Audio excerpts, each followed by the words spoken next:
All right, let's go. Episode two. We are doing this today at a different time. I guess because because we're both too busy. That's the only time we could find to do this was at a good lunchtime, just to have a good chat and a laugh. I think you're gonna enjoy this episode. I'm Carlos Conceição, and this is RTC Roto Lab.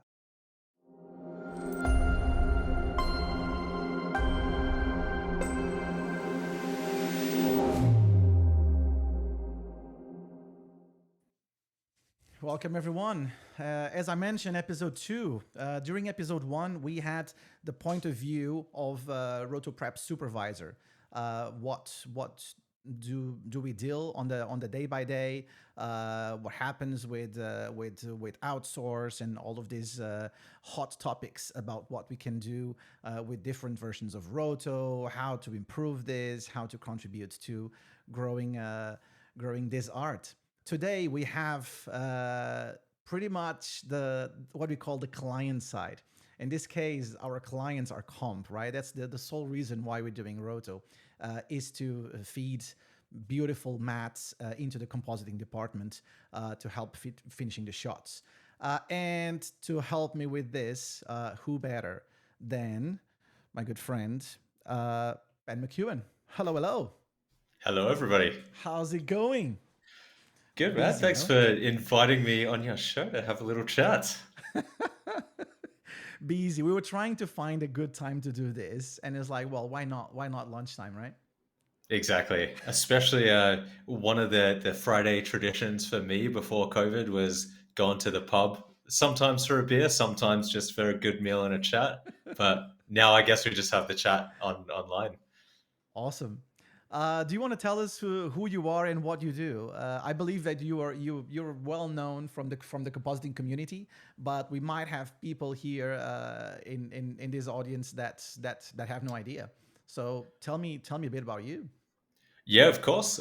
From the accent, you can probably tell I am Australian. So I started my career in Australia and pretty quickly moved over to Vancouver and have been working in Canada for quite some time.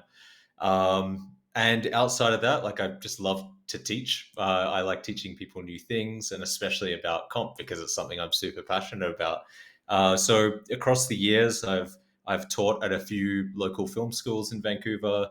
I've taught privately over the internet, and I have like a couple of courses that I sell to kind of upskill people in some areas that they might be interested in.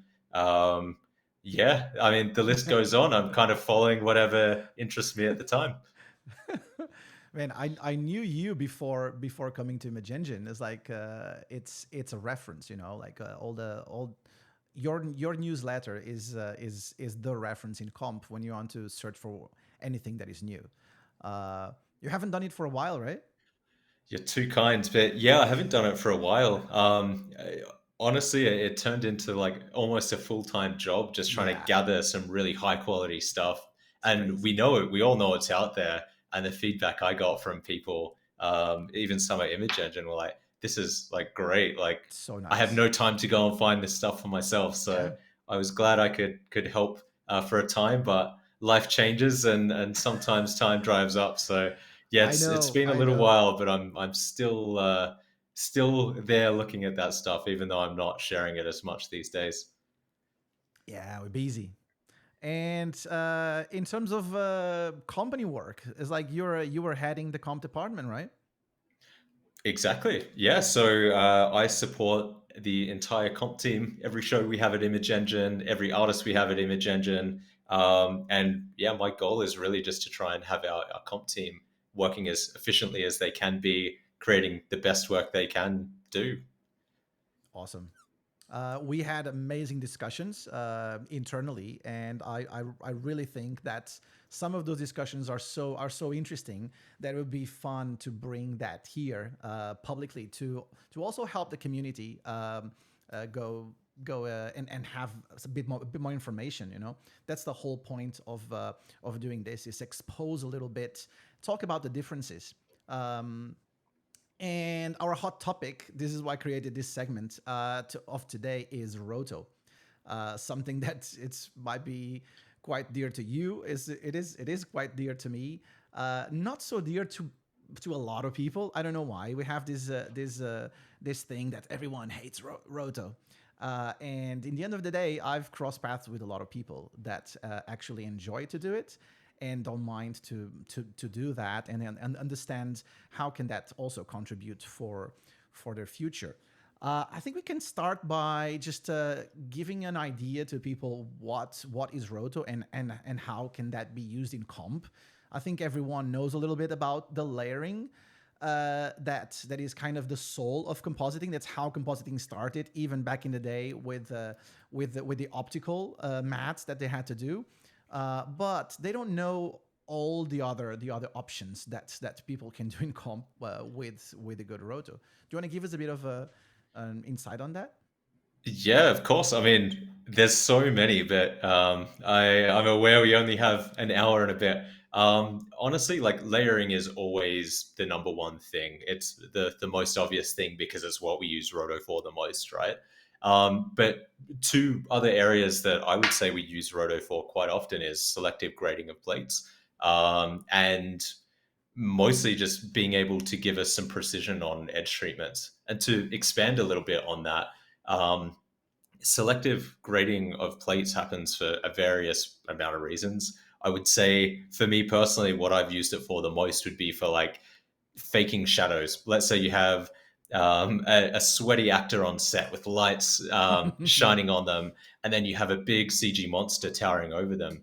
You can't just like get the roto, put the character in front of the CG, and call it a day. We're often using that roto to then grade selectively those sweaty highlights, and rather than getting all the highlights on the zippers that are reflecting lights and stuff, you could just use the roto for somebody's Yeah. face or hair, and combine it with the key for highlights just to like grade it down, and have the big CG monster occlude some of those light sources. And especially nowadays, like what the plates that we receive, they look a bit more rushed, especially because Yeah. on set it's very expensive to be moving blue screens, green screens around. And what we do also is help to key. Is like Yeah. going to those areas that you like. There's a blue screen in there, but there's a million shades of blue, and some of them are black, some of them are white, and it's quite impossible to just start pulling, or it just takes too long. So we decide to roto a bit more, to kind of support the comper in that stage, or else it would take you just a week to get all of those little different keys around, right? Yeah, and I find it's interesting to watch over the last 10 years how the industry has transitioned. I've always had some terrible green screens or blue screens in plates before, but the thought process, I would say 10 years ago, is definitely let's get as far as we can. We'll get little bits and pieces of Roto to kind of help out. But then your patchwork quilt of a blue screen turns into a patchwork quilt of comp, and things never quite look right. So one of the things that we get from rotoing over a blue screen, even though from a conceptual point of view, it just sounds like a waste of time, it's actually going to get you a much, much better, more optically correct result than if you were to key a dark result here, a bright result here, blend between and Yeah. stuff like that. And the best example of this is where you see like a blue screen that only covers like up to here on somebody, and then you have bright sky above that. Oh my So trying goodness. to basically do two comp treatments and have that blend together is really tricky. But having that roto that kind of covers that cross section and gives you a really clean, consistent edge is a huge help for being able to kind of smooth out those details and the semi transparent edges. We have our good friend Pedro saying hi from Complair. Good to see you, Pedro. Nice. So yeah, really, really like helping, pretty much like providing comp with tools to be able to integrate things better. We know, like, even when we have like on set shooting and the camera is pointing up and you see lights behind the characters, it's like all of this stuff is going to be so incredibly difficult to comp, that any help that you can have is going to be really important. Now, what does constitute a good roto? because that is probably the oldest question that I've seen in my department. And we had this conversation before. Every year, I need to have this conversation with a lot of people. Fortunately, not so much at Image Engine, because everyone is quite on an agreement of what does this represent. But across the years, the whole career, we've been dealing with this question: what is a good roto? How should we do it? And the reasons why. So, what is for you? What is for you good roto? Is it just something any mat, or there are specific things that you are looking for when you are trying to comp?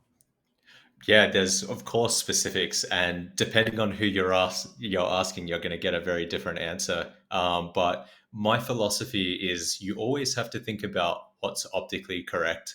And in terms of roto, what I mean by that is you can often see a hard edge, and I know a lot of people just roto to that hard edge.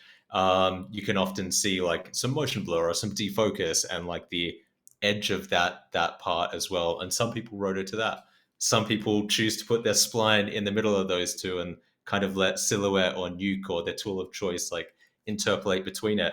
Um, I honestly don't think the technique is as important as the goal that you're striving towards when you're doing that roto.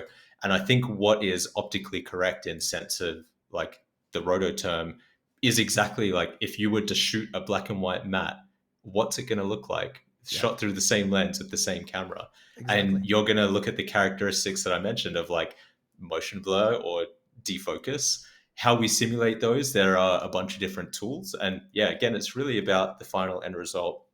And why I say that is I know there are a lot of compositors out there who will always ask for splines that they can tweak, which I think defeats the purpose of like if a compositor is asking for a spline, then I don't think the roto is quite done yet. If they are only okay with a hard edge, then they have to manually do the work to um, essentially rush through the mimicking the motion blur or mimicking the any transparencies essentially.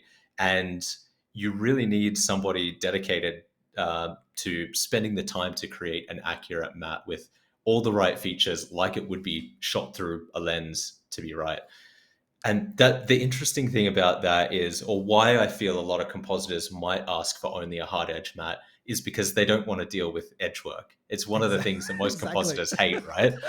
But But isn't that the core essence for me of compositing? It's yep, integration. it totally is. It's our job as compositors to integrate, and Yeah, integrate is pretty much about edges. Edges is the first thing.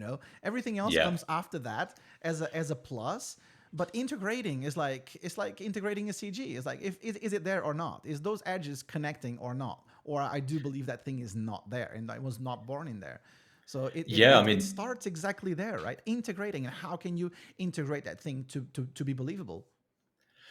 yeah. If we were still using optical printers, I think there would be a lot more room for error. But now we have so much precision in manipulating any images we have, whether that's a plate or whether that's a matte or anything like that. So essentially, like what you want is let's stick with talking about motion blur Yeah, rather than a hard edge and adjusting the edge to just the point where you don't get any edge contamination is not going to be optically correct because the exactly. motion blur is not going to match the shutter of the camera. Um, but what you want to do is you want to have that accurate amount of motion blur, and you might get some bright sky shining through, you might get some mud from the background shining through. And then it's the compositor's job to go in and be like, okay, there shouldn't be bright sky in this edge because there's like a matte painting back there, a mountain, or there's a character. We got to remove that. We got to paint that out. And that is compositing, is integrating elements together to make sure that they all feel like they're part of the same world. And Yeah, there are valid reasons for why compositors would only want to use a hard edge matte from Roto. But the beauty of having a quote unquote photorealistic or optically correct matte is you can use the gamma, you can crunch down all of those exactly. values and you can create your own hard edge matte. So You have that you for basically free, do the right? roto once and yeah, you have what you need for free. It's usually the debate comes with like, oh, I want a hard edge matte, and I'm the first one to understand because I've done years of comp, and I know that you need that hard edge to be able to extrude those edges and get rid of everything that is seen through the motion blur, right? So that is sure, you need this. Now the question always comes with, do you want the splines on the hard edge or not? Because we know that for to creating a good motion blur matte that is interpolated by Silhouette or by Nuke, the splines have to be in the middle. Or there is variations of this, little slight variations out of this that I will develop in a specific live stream that I'll do about technique. But we know that the splines are going to have to be in the middle, which means if you just have the splines in the middle, out of the box, the splines will not give you anything, right? Yeah. Because it's going to Exactly. be in the middle of the motion blur. You don't have the hard edge or even the soft. You have just right in the middle. It gives you nothing. So in this case, you have to turn on the motion blur and let it interpolate properly. The other option is, okay, let's go and put the splines on the hard edge just to give that hard edge matte. But then the consequences of that are dramatic because you're going to have to extend and compact every single frame, and in different directions for every object or body part that moves in a different direction. So this just causes that you have to do roto frame by frame, which is what we try in terms of efficiency to run away from, is doing frame by frame, right? So in the end of the day, what we can produce by doing motion blur is giving comp the option of having both versions. We provide you the good motion blur version. You gamma it down to have the hard edge version. You extract your edges, you integrate it nicely, and then you pre-mult it again using the motion blur version, and you get back that softness, that perfect softness around the edges that will avoid you having to maybe kick it back into paint just to fine-tune those edges, right? Yeah, exactly. Yeah, It seems simple, right? It seems quite simple, but this is like, you can't imagine. I know at least six different ways that I've seen across my career of doing this, and some of them involve not having any motion blur at all, any motion blur, which scares me. Because in terms of actual execution from my side, and also when I was a composer, I was like trying to figure out, what can I do now with this? Sure, I can extrude my edges, but what about motion blur? I need to integrate these. These need to look good, and it's quite complicated, complicated to do it. Yeah, I mean, honestly, it's always lazy if you fake the edge just to save work, because it's always going to look a little bit off, even if it's consistent, if it's not matching the correct characteristics of what was shot on set based off the lens used or the shutter speed of the camera and all sorts of things. It's always going to look a bit funky. This is something we were talking about the other day, is like when you have a retimed shot. Oh, that's another one. So yeah, like if you were to roto with motion blur that is consistent in a retimed shot, you're technically not matching the optical characteristics of the camera. Absolutely. So you have to vary your shutter speed in Silhouette to kind of change the amount of motion blur. And sure, it might look weird, but it's not because it's incorrect to the plate. It's weird because retimes are just inherently weird. Exactly. They were not shot that way, right? Exactly. It's just so simple. Imagine that we're retiming a picture, but the actual photography doesn't get retimed, right? We're just cutting frames out or interpolating some of them, trying to figure out what is happening in the middle, but nothing really changes to the actual photography. You just cut, let's say, a normal shutter 180, you'll get this nice cinematic motion blur. But then you start chopping frames just to, like, I don't know, make something a bit more action-driven or to even slow it down as well. But again, like, how can you contribute with a motion blur for this? Like, your splines, whenever you are moving your splines, they will move faster. So if they move faster, you turn on the motion blur. The motion blur is going to be wrong because the motion blur is going to be bigger. They're moving faster, the motion blur goes bigger. And a lot of people have difficulty in understanding this. And also that has consequences for CG, right? Because CG has to match the photography, or else you'll have the live action that has something, and then the CG that just uses a normal 180 throughout when the actual photography is getting faster, right? The plate is getting faster. Yeah. It's a very interesting question, and I think it's not Yeah. too much explored. I think people try to simplify. People try to figure out like, oh, just Roto is simple, just put some splines in there, give out some mats, and then let comp handle it. I do believe it's not just like that, right? Definitely not. And I think we've already explained why. But one really interesting thing I'm curious to talk more with you about, Yeah. Carlos, is AI. And like I know it's a Oh. huge topic in the industry right now. And the only reason I bring it up is I interview a lot of people to join our comp team. And one of the questions that people are asking in terms of like, what's the future of image engine or what's the future of visual effects? Is like, are you focusing on AI? Are you doing anything there? And in my personal opinion, I don't think we're quite there yet. We've only been talking for 20 minutes so far, and we've already talked about the complexities of how roto needs to be done, and it's tricky to do by hand and get right and get optically correct. From the tests I've seen publicly available, I'm not sure that we're quite there Hmm. yet, and I'm excited about how things are developing. But I think we're a little prematurely excited about it. What do you think?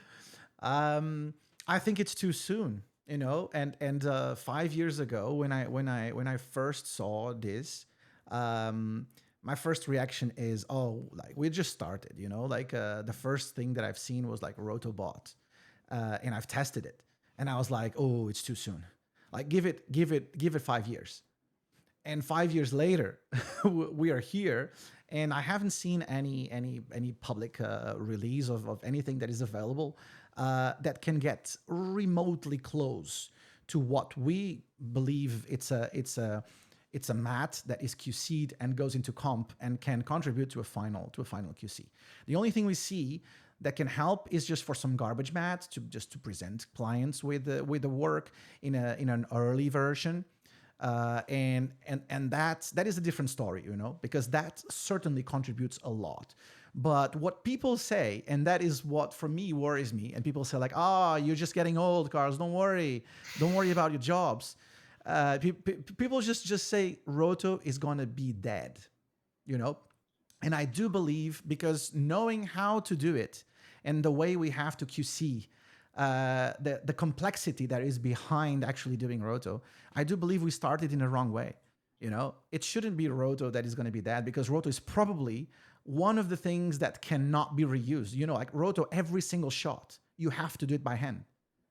Even in comp, you can template a shot, and if you have 10 shots that are very similar, you can almost template that and just plug in different CGs, different rotos, different mats, different elements, and you can get closer to something. So in a sense, that is going to be easier to just generate. And Nuke is based on text. You can copy paste a node, and that's text that can be generated by a chat GPT. But Roto cannot be generated. Roto is not text. It has to be identified by human eye, and not just the object itself. It's just like those edges, understanding the photography, the motion blur, and then you have to separate the objects, and separating them is quite complicated because there's too many things involved in there, right? Do you think we'll get there? You talked about the like 5 year chunks. Do you think in the next 5 years it's going to improve, seeing how rapidly the technology is evolving now? I think in 5 years we will be able to identify more elements, more objects. But I do believe people are seeing this in the wrong way. For me, the way to approach this with AI, especially for Roto, would be inside the actual tools that do the Roto. Include AI in there. Imagine this, in Silhouette, I go there, and in my 5 key poses of that shot, I will do my own breakdown of the splines and say, this is the breakdown that I want. Now use software, use AI to figure it out and animate the splines for me. But let me change that. Let me edit. The problem right now with AI is not editable.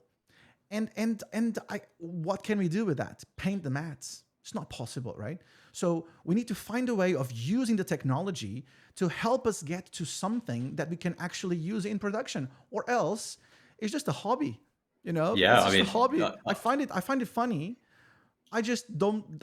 I just can't use it, and that for me is frustrating because I would prefer to spend time right now in working on something that can actually get me to the final result, and I can use it massively to maybe instead of taking a shot that takes 15 days to do roto of like 3 or 4 full bodies, I could actually do that in 5 days, and drive drive those splines and trying to figure out where the edges and keeping the consistency of them, keeping them together, like obeying all the rules that we do when we are animating splines, trying to input that into the software. But I don't see anyone. I don't see any of the companies that are involved in this too much paying too much attention to this. It just I do believe people think that Roto Roto is cheap, Roto is easy. Let's do Roto first, and then we'll take care of the rest. And I think they got it wrong this time. Yeah, I But could not agree more. And like I totally agree philosophically that I think the way to approach the AI conversation is more about how do we use AI to assist the humans rather than use AI to give us the final result. Because naturally, when you pair the two things together, play the human and the AI to their strengths, you're going to get a better result versus, hey, computer, like I've only given you 3 shots to train, but you can give me the final result, right? And yeah, it's never going to work out like that. it's not going to be simple. It's definitely not going to be as simple as people believe it's going to be. So I do believe in 5 years, we're not going to be having final roto, unless it's like that very dead easy shot that I see a lot of people using green screens to do this and saying, "Oh, we don't. The actual AI is not looking at the green screen; it's actually looking at the edges." And it's like, yeah, but it's easy to identify the edges when you have a green screen. So Yeah. let's try to confuse this a bit more and make it a bit more difficult for to have a use case that's going to use in production because we have difficult plates. There's no such thing as an easy plate. Uh, and I do believe that in 5 years we're going to be able to use a bit more. I'm just worried that we're not contributing to really help the artists doing roto. I think we're Mhm. just finding cheap ways, easy ways of of getting garbage mats. And I wish because no one has ever asked me uh, how can I use AI to to help you. It's just people just come up with solutions, and the first thing is saying, "Oh, this is dead. We got this." And I'm like, sure, if you believe that, sure. But meanwhile, I have 800 shots to deliver, and we have to do it by hand. So I'm still not contributing. And look, I'm using ChatGPT for code, for searching. I'm using that. I'm actually enjoying the technology. I don't know what is your opinion on the image generation.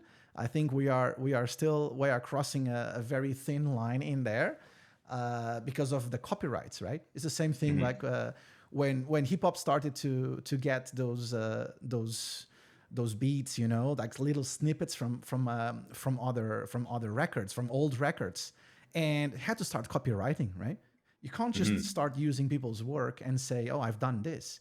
You have to copyright. You have to be careful with what you are using, and all of these things are being generated by all these models are being generated by using stuff that you shouldn't, right? Yeah, totally. And I had a really interesting argument about that the other day, and I'm still not sure if I agree with it or not. But somebody made the argument of if you're a film student, you're going to look towards the directors or the films that you like, and you're going to emulate them because you like the Yeah. style or the way they tell the story. Similarly, like if you go to art school and you want to learn to be a fine artist, you're going to be looking towards the painters and the paintings that you like, and you're going to start by emulating that. So yeah, is there a fine line between yeah, I Stealing. don't know. It's a tricky thing, right? Like that's why I'm hesitating because there's so many layers of nuance. Like It is. It is. is the AI model generating new art by that's influenced by other people's stuff, or is it directly being like, hey, artist A, I'm gonna cut out this ogre and I'm gonna place it in this thing? It's so complicated, and I don't think anybody knows the right answer because obviously it's unprecedented, isn't it? Yeah. it's I think in the end of the day we're going to have to start deciding if you want to opt in or opt out, like people are Yeah. saying right now. It's like you are publishing something, you are publishing something that has some kind of copyright. You can't just simply use that and say, oh, because I'm changing a little bit, um, it's going to be for free. I was like, well, music started like that, and now Hmm. look at this massive lawsuits of people saying, "Oh, I've this is almost the same song as the other one. The rhythm is the same, the beat is the same." So you can't just simply use it, you know. I do believe it's a fun thing to do, and is generating incredible stuff. It's really incredible, and I think the technology is going to evolve, and we're going to be using it massively. We just have to find the ways of where we're going to be using that to our advantage without crossing the line. I think with respect. I think that's what we Yeah. have to do. You know, like you will not stop doing music because you are using someone else's beat. You know, like a clip. You're just gonna credit that artist, and you're gonna do something that is new, and you're gonna be making a hit that is gonna sell millions. Incredible. Let's do that. That's uh that's fine. It's Yeah. totally doable. Yeah. It'd For be interesting Roto, to I think see we're where it still far goes, away. but I agree. I agree. But it's going to be fine. I do believe for Nuke and to generate anything like even for like Houdini and like everything there's like node based and can be generated with text. I think it's going to be very easy. A lot of people are going to start be doing scripts, you know, out of that. Like, give me a script that does this, this, and that. It's like, sure, node, plug it in, boom, make it make sense, and that's it. It's gonna be doing something. Um, my wife is a software developer, and she tells me that a lot of people are just using ChatGPT juniors. They haven't studied programming, and they're just using that to say, oh, I can do. I'm a developer now. And it's like, well. Even a friend with a young child has been using it to write their essays rather than doing them themselves for their homework. That's it, right? It's pretty funny. Just have to be smart. I think with like everything else. Like before, we had encyclopedias, right? And we were like scanning that and copying the text by hand. Then Google came up, and we're just selecting all and boom, pasting in that. Now ChatGPT gives you versions of this. And I think Yeah. in the end of the day, people will adapt to that, and that is going to be a tool that you're going to use and incorporate in your day by day. And as long as it gets you closer to do something faster and something better, you know, if it's not for doing something better and something faster, I'm going to be the first one to drop it. I think Yeah. that is pretty Well much said. the case here. I'll use it if it's good. If it's not, we'll just carry on trying, and I'll be fine. I'll be fine with that. We do a bit less roto, we do a bit more paint. Carlos Hidrai says, "Bow down to your new robot overlords." What you guys don't know is Carlos is a robot. It's the only explanation for how he does what he does. My goodness. One of the things that I wanted to approach with you as well, it's another hot topic, and I've discussed this with many friends, which is the topic of career. You know, we know because we started a few years ago. We've seen a lot, and we know that. Roto and Paint was traditionally seen as a stepping stone to go into comp, you know, and suddenly Roto and Paint goes more towards India because labor work is cheaper and we can do a lot of that. And suddenly, what I see on the new trend, all the schools they just almost abandon Roto and Paint, and they're saying, you know what, I can actually train you to be a compositor. You don't need to learn how to do Roto and Paint. What do you see are the consequences of this? Because what I've seen until now is devastating. But before I tell you what I think, tell me what you think about this. What are the consequences of people abandoning Roto and Paint Yeah, it's for a real training? hot topic, and there's a few threads to pull. But the important thing to recognize is for profit visual effects schools are there to basically make money, and they're going to make money by making promises of like, oh, we can train you to be the best compositor. You don't need to do roto and paint because once you graduate our course, you'll go into comp. And I have seen that work out in some instances, but again, like I've interviewed countless amounts of people. I've worked with all sorts of compositors, from people just starting out, people who have been in the industry for 20 years. And there is a night and day difference between people who have either roto and paint training or roto and paint experience versus those who have just jumped into comp. And there's a couple of reasons why I think that is. I think it's because it really trains you to slow down and analyze an image in a way that like you have to get a good mat, right? Um, and I mean that's really the fundamental part of it in my eyes. Like um, I It's the think, mindset, sorry, right? my brain is going in so many different ways because Yeah. it is such a big topic. But the other thing to mention too is I think it's just the attention span of this day and age. And I even recognize it in myself that I'm not as focused as I was 5 years ago. And if you're kind of just getting started in your career wanting to be a compositor, and you have schools or people or whoever telling you like, oh, you don't have to do this, there's work out there, you can become a compositor, maybe you can, but that old adage of if you go slow to go fast, it is true in every sense of the word. And I think learning the fundamentals of how to look at an image is the most important thing for a compositor. And the thing that really helped me is spending years doing roto and paint before I ever comped an image. And it's still skills that I use today. Yeah. Yeah. And you know that I think there's two things here. How can Roto help you? For me, it's the precision, it's the mindset. When you're a comper and you have to treat those edges, sometimes you have to paint, you have to fix frame by frame. Use your imagination to solve that puzzle, and that's what Roto brings you. It will bring you that obsessive precision on how to do things, and that you can only do by spending. I don't need you. Back in the day, you need to spend 5 years, 4 or 5 years, 6 years doing Roto.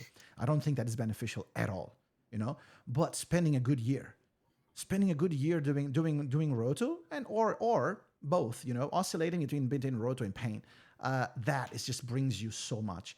And then the paint side, like silhouette paint is going to help you with edges and all these solving problems and stealing information from other frames. That is Comp 101.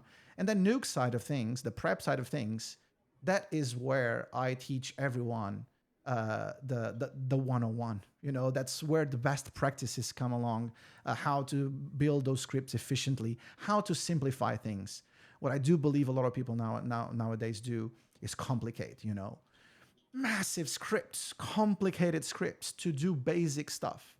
And you're like, well, you don't even understand the basics. Like some of the schools where I went to mentor, people were showing me, oh, I can do particles. Look, I've done a particle system. You don't know, you don't even understand how to degrain. Like you've degrained the whole plate and you are regraining the whole plate by the very end.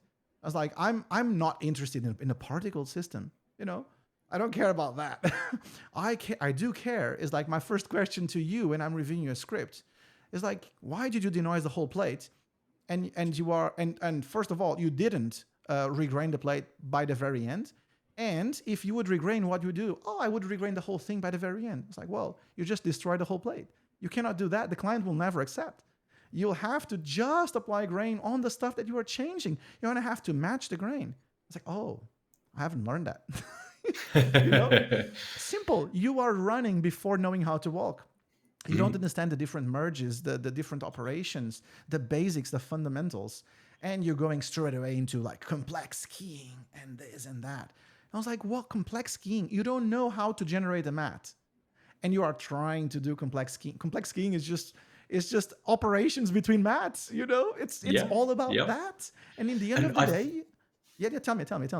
I was going to say, like, an interesting analogy that I've heard explained to me, which I really resonate with, is it's like if you learn to draw you're never setting out to draw an apple. You're always like encouraged to look at the shapes that are there, in terms of like the outline of the apple maybe, or like the shape of the shadow. You're not saying like, okay, I'm going to paint a shadow. It's I'm going to paint a oval on the ground kind of thing. And the same thing can be said about when you do roto. You're looking at a shot in the same way. You're not being like, I'm going to roto this person's jacket. It's like, there's three shapes moving independently and I'm going to roto Yeah. that. And that analytical training of your mind helps you obviously to do roto, but obviously as you progress into comp where you have to solve a lot of pretty complex problems, if you don't have that prior training of just how your mind works, you're going to struggle more than somebody who has kind of gone through that and knows how to like dissect a shot and different parts, not literally for what they are, but for just different segments of the image. Understanding parallax, right? It's so Yeah. important. That's what we do in Roto every single day. It's understanding parallax, understanding how things can be tracked in a different way with revealing objects. You know, if an object is rotating, we're trying to figure out how to break down is in smaller splines to get something that is natural, that feels natural. They don't feel like just something wobbling in there and adapting like so organic. Uh, I don't know. I feel like we are losing a lot. But I also feel, and I noticed this in my team, there are a lot of people that really enjoy to do this and they want to do a career out of Roto and Paint.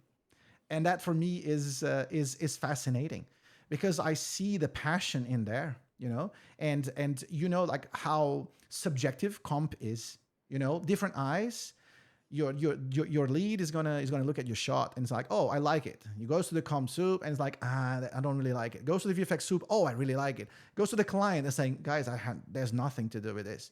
I want something different. So that can be overwhelming for some people. And I do understand there is space for also the people that like objectivity and Roto and Paint is Boolean. Is it good or is it not? Did you remove the wire or did you not? Did you roto this perfectly? Is it matching photographically what is happening in there or not? And that is what I see right now. A lot of people just decide to like, oh, I want to do this, and the difference comes to the first question that Carlos Idrais was saying here, and I saved it for now because it says if Roto paid was if Roto paid as well as comp, rest assured people will learn how to love it. You know, and this Yeah, is well this said. is just, it comes to that, right? Because it traditionally started with not being like a specialist department, and ended up being a stepping stone for you to learn how to do comp because Roto, in the end of the day, is comp. And it's just like a natural progression of what you do inside the same department. And the more responsibility you get, the better you get paid. Nowadays, it's starting to be a specialist department. So I do respect someone that has been doing Roto for 30 years and wants to do this, and he's the best at doing Roto. Yeah, I mean, again, I couldn't have said it better myself. I've noticed the same thing of, well, like when I started my career and I was doing roto and then some more paint, it was very much excuse the Australian English, like a shit kicker job. Whereas now, like even just conversations I have with compers on my team, it's very much like, holy shit, like, did you see this roto? Or like, did you see this paint that this person did? I could not do that. Like, and only somebody who's trained up to be able to do the job as well as they can and see the images as well as they can do that now, and that's really cool to see. I really respect that. It's incredible, and I'm really fortunate to have a team of killers. These guys over here that I cannot thank enough for the work they do, for doing shots in house, QCing shots, organizing, coordinating. Like this is absolutely incredible, and a lot of people here decided to actually do that and just have a career. And some of them are really eager to go into comp and to try it out. And I do believe that if you go through the department, you will be an amazing compositor. I've witnessed amazing compositors coming out of this. And I've also seen compositors that never done roto and they're still really good. But we need to think at like when we do bidding, we need to look at the average. We can't look at just the exception and saying, oh, there's one guy that never done roto and he's the best comper in the world. That's not the average. That's the Yeah. exception. So we need to look at the bulk of people. The bulk of people would gain something from learning the basics of comp. And the basics of comp starts with, what do you do with the plate when it gets to your hands? How can you comp this? Can you comp without the roto? Not really. Pretty much every shot you need the roto to do this, right? To do layering. Do you have to put something in there? Every single shot has to be rotoed. So as a compositor, can you do that or not? Because if no one is doing that for you, you are useless. So learn how to do that, at least as a matter of understanding your craft. If you have to do it, you could do it. It's not just a matter of time. You could actually do it. The paint is the same thing. You have to paint those things. You have to paint the wires, the markers, everything. You want to key. Well, the markers are there. You're going to have to paint the markers, right? So it's part of the craft. And then by the end of the day, if you decide to do that as a career, good for you. Good for you. It's an actual possibility, and it's really good because you can be happy for the rest of your life just doing this. Or if you want to unveil what's next, go into comp and see how hard it is and how fun it is as well.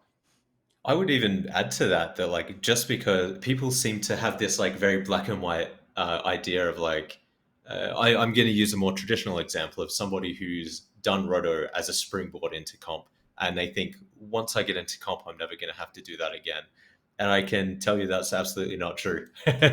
there are some people who kind of refuse to do it, but the compositors that I value the most are the ones who, rather than sending a 2-hour roto task to your team, Carlos, they can sit down and be like, you know what, like, I'm going to save time if I do this myself. Yeah. And because they've been trained before and how to do it, how to do it efficiently, it could be just a 2-hour task. And maybe they have the time to do it. And that's awesome. We can send a shot to the client faster, get a final faster, and call it done. But yeah, there's what a lot of people don't think about is the logistics of like, hey, I'm a compositor. I want to send some paint work or some roto work to the BG Prep team.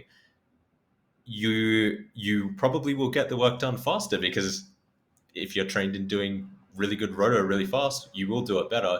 But you also have to wait like a day or two for that work to be scheduled, then to be done, and then to be put back in the pipeline, and then you have to plug it in, and it just snowballs. It's lots of these little things that at the end of the day, you could, if you know how to roto yourself, you can save heaps of time.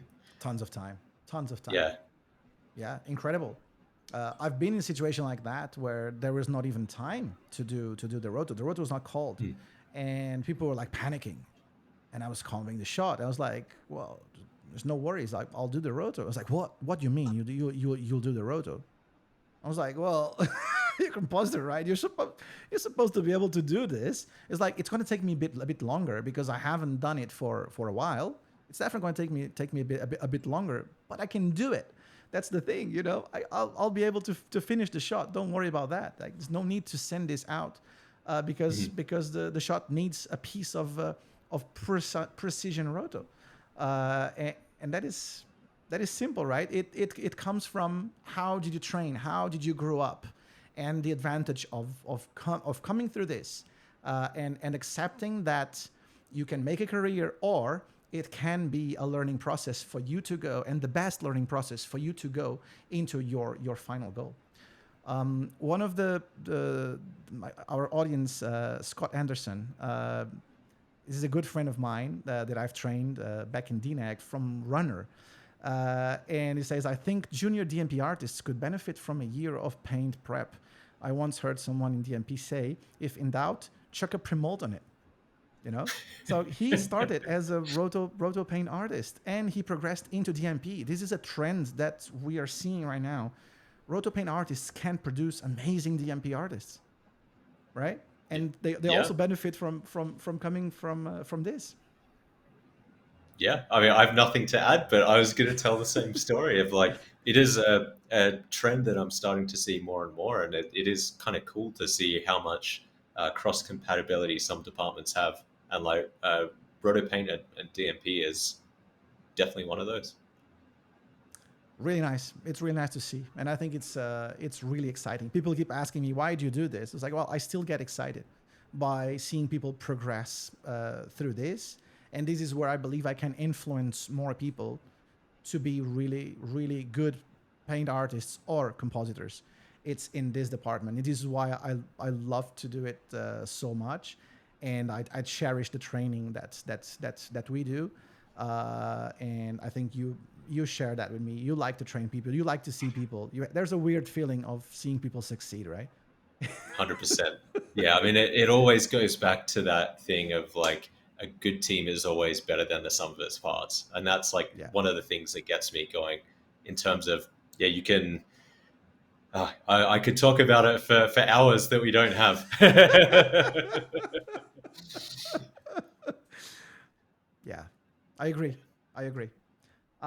We have 1 hour of streaming and we have a lot of work to do. So I think we're gonna end now, and I'm gonna thank you so much for spending this hour with me and all the audience. There's a lot of people watching and commenting. I hope this conversation had helped people to kind of clarify or for some to confuse their ideas, but at least it's a point of view. It's there's going to be always debates around these things. This is what we honestly think.